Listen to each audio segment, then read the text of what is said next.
As we all experienced, COVID-19 had a massive impact on our everyday life.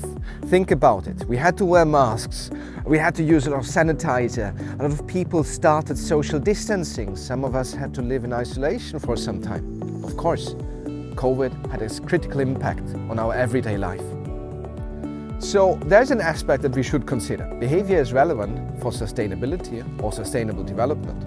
That is, if you think about the United Nations Sustainable Development Goals, our everyday consumption patterns, commuting patterns, living patterns, of course, they have an impact on the environment.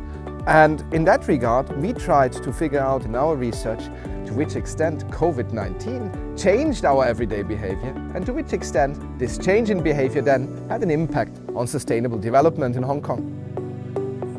So essentially our research was about trying to figure out how people's behavior changed and how that impacted United Nations Sustainable Goals. For that purpose, we first went through a lot of literature, existing social media statements and so forth, to identify which aspects are the ones that Hong Kongers are most concerned about. Now, in second instance, we then crafted a lot of questions. We put these questions into a survey, and then we conducted a poll among participants of a survey. We have identified both positive and negative impacts on sustainability behaviors due to the pandemic. Within the domain of health, for example, individuals have displayed an increased inclination towards prioritizing their well-being and hygiene, as evidenced by their frequent engagement in hand washing and consistent usage of face masks. However, this heightened focus on personal hygiene has inadvertently contributed to the upsurge in the production of single-use plastic waste, primarily driven by widespread utilization of disposable masks and gloves. So the pandemic has also brought about notable alterations in consumption behaviors, as evidenced by the increasing preference of individuals to minimize their travel and resort to online shopping. Consequently, consumption patterns have undergone significant modifications, with indication of declining non-essential expenditures such as dining out and leisure travel. Within the social sphere, the decline in face-to-face interactions and the rise in virtual interactions contributed to a reduction in carbon emissions stemming from transportation. However, these behavior shifts concurrently resulted in elevated energy consumption attributable to the heightened usage of digital devices. The noticeable rise in individuals in the environmental consciousness during the pandemic indicates an enhanced awareness of sustainability. However, this heightened sustainability awareness has not necessarily translated into tangible actions, primarily due to the limited or complete absence of opportunities for actively engaging in public activities that promote sustainability. The pandemic has also exerted a significant influence on the overall quality of life for individuals in Hong Kong, as evidenced by reports of increased levels of stress, anxiety, and decline in outdoor activities.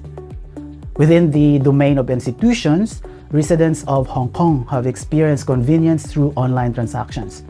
Hong Kong institutions exhibit additional vulnerabilities, particularly within the healthcare system and the labor market. Instances of increased discrimination faced by healthcare workers based on their ethnicity have been brought to light, highlighting the need for remedial actions. There is a notable correlation between AIDS and engagement in sustainable behaviors, indicating that individuals tend to exhibit higher levels of sustainable practices as they grow older. Education and ethnicity have also been identified as influential factors in shaping sustainability behaviors, emphasizing the need for targeted interventions that cater to diverse demographic groups. Our project addressed a gap in our understanding of the nexus between the SDGs and pandemic-induced behaviors. Our findings highlighted the importance of considering the relationships between different behavioral domains and the impact of external factors like the pandemic on these relationships.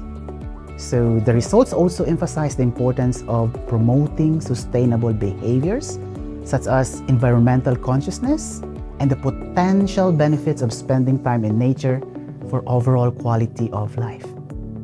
However, the findings had also underscored the negative impact of restricted travel options on individuals' well-being and the need for employers to recognize the importance of rest and relaxation for their employees. Well, we also researched aspects of the circular economy. We were interested in, for example, using reusable containers, how consumers respond to products that are reusable or products that use less resources. One interesting finding that we had is that people got more acquainted with reusable containers. We also found that awareness level about pollution and waste was much higher. An issue that we also identified is, however, that awareness has not yet translated into behavior. So while people see reusability as a good item, but they still fail to actually include that in their everyday practice. In conclusion, understanding this nexus between the SDGs and pandemic-induced behaviors was important for several reasons. One was to understand better how humans behave in periods of distress, in this case, a global pandemic, concerning environmental sustainability. Second, it helped in explaining these behavioral changes, which could provide a more targeted approach to future policymaking.